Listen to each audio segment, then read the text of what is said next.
And the single most important thing to me in the stock market for anyone is to know what you own. I'm amazed how many people own stocks. They would not be able to tell you why they own it. They couldn't say in a minute or less why they own it. Actually, if you really press them down, they'd say, the reason I own this is the sucker's going up. I mean, that's the only reason. That's the only reason they own it. And if you can't explain, I'm serious, you can't explain to a 10-year-old in 2 minutes or less why you own a stock, you shouldn't own it. And that's true, I think, about 80% of people that own stocks. Hello everybody, welcome back to another video. You are now tuned in to Wising Up TV. I am your host, the one and only Wising Up, aka You Got BKAJ the Giant Slayer, chilling here on this lovely night, morning, evening, afternoon, whatever it may be for you. About to do another video on the infamous XRP. But before I jump into the content, I want to thank every single person who has subscribed to my channel, and because of the milestone that we have reached, I'm going to do a giveaway in this video. I'm going to give away 500 XRP to the first 50 people that complete this task. I need you to, if you haven't already, follow me on Twitter, retweet the post with the link to this video, and enter the address to your XRP wallet. And what I will do is I will send you 10 XRP. And I am doing this giveaway because I reached the milestone of subscribers, and I am a man of my word, and to show my gratitude and appreciation to my followers and subscribers, I am going to give away $500 in XRP, or technically 500 XRP, which is almost $500 in fiat, to the first 50 people who go ahead and follow me on Twitter, like and retweet the post with the link to this video with the address to your XRP wallet, and you will receive 10 XRP. So without further ado, let's jump right into the video.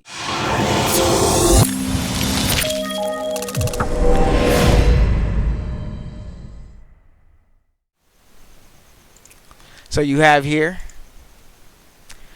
Swift versus Ripple, the importance of speed in cross-border payments. That's Cointelegraph. You have Pincer, Swift versus Ripple, the fight for better, faster, cheaper bank transfers. You have the Financial Times, Ripple and Swift slug it out over cross-border payments. You have Finance Magnets, Ripple versus Swift, who is going to dominate interbank money transfers. You have American Express, the future of cross-border payments, Ripple versus Swift.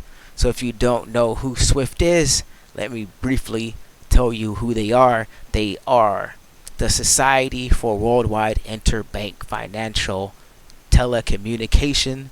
Swift provides a network that enables financial institutions worldwide to send and receive information about financial transactions in a secure, and here's one thing to note, standardized and reliable environment. Okay, much of its use on the Swift net sounds a lot like RippleNet, right? Network and ISO20022 business identifier codes, popularly known as Swift codes.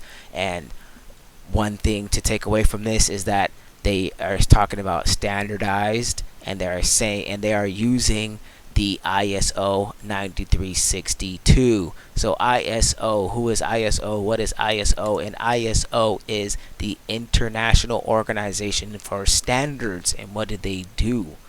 This is a setting body composed of representatives from various nations, various national standardized organizations. Founded on February 23rd, 1947, the organization develops and publishes worldwide technical, industrial, and commercial standards it is headquartered in Geneva, Switzerland. So they make standards for all types of things anything that you can think of when it comes to technical, industrial, and commercial products, to make things safe, to make things reliable in a worldwide standardized, methodized way. And they have done that when it comes to bank transactions, or should I say bank messaging system. And the bank messaging system that is used worldwide and widely used right now is Swift, and this network is linked to more than 11,000 financial institutions in more than 200 countries and territories. Okay, so they're pretty big. So the ISO 9362 is something very, very important that we need to look at, and it's currently the standardized way to send bank messaging. Why is this important to XRP, and what does this mean? Here's what this means. ISO, they have the website ISO20022, and here's what we're going to get into.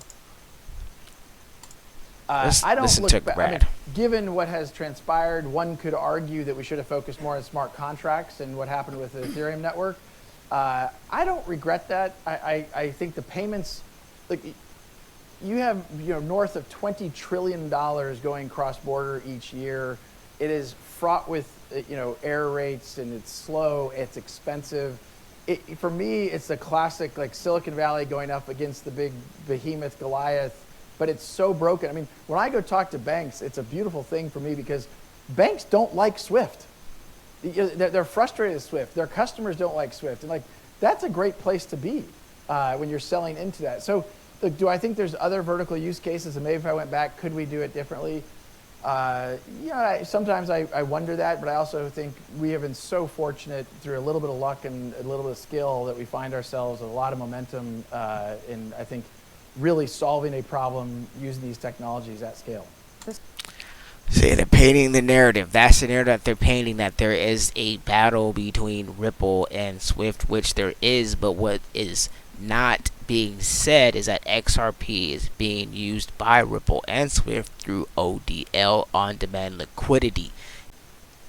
ISO 20022. So what's important about ISO 20022 is that it is going to be a new standardized way of moving money around. And here's what they have to say on this article. The International Standard Organization ISO established a universal standard ISO 20022 in 2004 to bring legacy payment infrastructure into the modern world and help enable global interoperability and an improved customer experience. ISO 20022 is steadily becoming the global standard for the world's cross-border payment flows. And here's what's interesting. Ripple has been a leader in this shift, and our network, RippleNet, has been aligned with ISO 20022 standards from the start. So what they're saying here is that Ripple is actually in line with the international standards of cross-border payments with their RippleNet system. Now we're thrilled to share that Ripple is a part of the ISO 20022 Registration Management Group standard body, and the first member focused on distributed ledger technology, so DLT. So that is, if you guys are unaware, quote unquote, that is blockchain technology. So they are a member of the ISO Registration Management Group, and they are the only member that deals with distributed ledger technology, aka blockchain technology. This membership enables us to meet the needs of our 300 plus customers by helping define the future direction of cross-border payment standards to evolve the ISO 20022 standard. through this membership, Ripple is enabled to contribute our experience and expertise in the application of the ISO20022 standard to the cross-border payment and its use in the DLT data structures in our standardized API. So they're using distributed ledger technology in their standardized API. And the DLT technology, if I'm not mistaken, is going to be on-demand liquidity. And the on-demand liquidity is, I want to say, patented by Ripple Labs. So this is how they intertwine with each other. The international standard and Ripple, and I'm going to show you how now Swift is going to be using a new international standard because they're going to excommunicate with the 9362, and now they're going to use actually the ISO 20022. ISO 20022 is the de facto global data standard for modern payments messaging between financial institution and payment systems. Already adopted domestically in 70 countries, it's estimated that 87% of global financial transactions will be supported by ISO 20022 by 2023. And what's important to note by this timeline is that by 2023, 87% of the global financial transactions will support this new protocol because Swift is going to be using this new protocol. And when we go to, this is the Swift website here, and if you go to standards, they have ISO 20022 in the headline of the standards on the Swift website. So if you go into that, and they can be a little bit more, ISO 20022 is an emerging global and open standard for payments messaging. It creates a common language and model for payments data across the globe, one that provides higher quality data than other standards, which means higher quality payments for all. I'm not going to read this whole thing, but basically they're telling you that this is what's going to happen, and this is a clip that I'm going to show real quick. Not going to show the whole video of Swift telling you that they're entering a new payment system era on YouTube.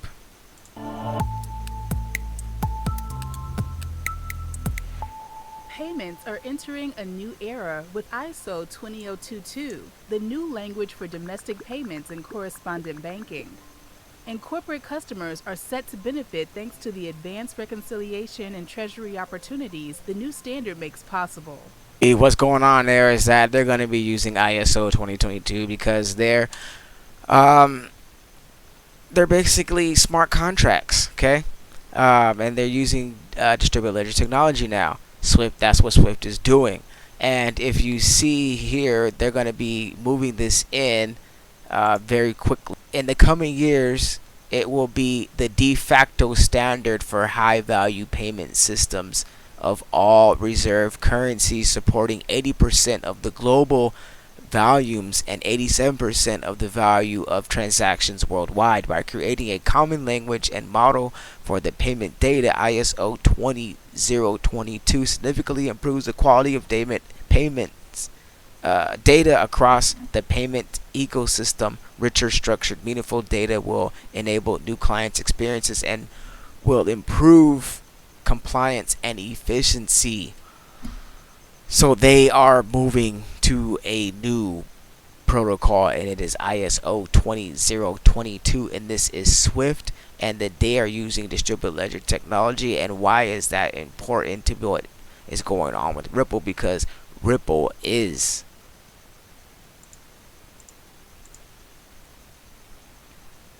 a registered management group in the registration management group.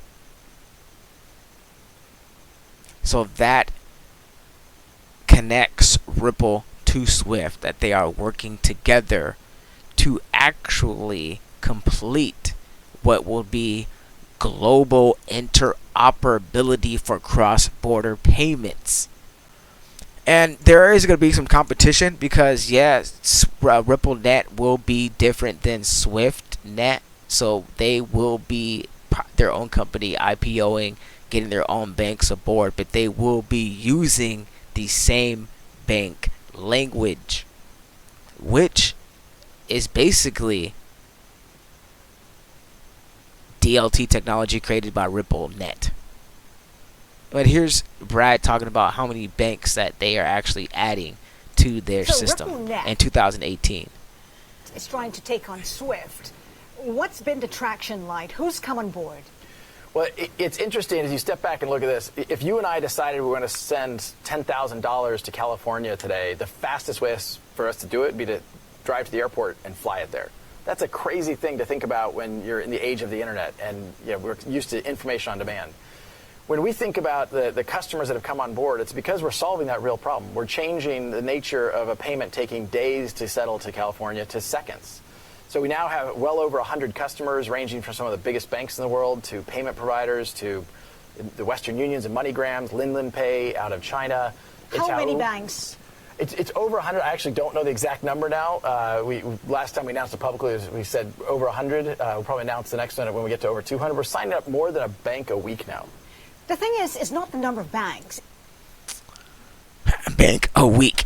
That was in 2018. So they have a lot of banks in their system, and what's interesting to look at is that that's basically what makes the system strong, is how many banks you have. The Swiss system in particular, they have more than 11,000 members and institutions. They send over 35 million transactions. Up to now, they're actually sending 42.5 million transactions per day, or messages per day, and messages are more then there's being more transacted in those messages than the number of messages. So 42.5 million messages can actually correlate to being billions and trillions of dollars that are being transacted per day by these systems. And there is some type of rivalry going on between Swift and between Ripple, but what is important to note here is that Ripple is going to create their own market share, and they are going to get their own banks aboard, and they are going to gradually chip away at the amount of people that are using Swift. So Swift is always going to be around because it is what it is, but Ripple is going to take a step into this remittance payments space because of the technology and how fast and how quick the ODL, the on-demand liquidity, is, and what on-demand liquidity does with freeing up Nostro Vosto accounts and having more capital for these banks and for these countries to own their own sovereign currencies.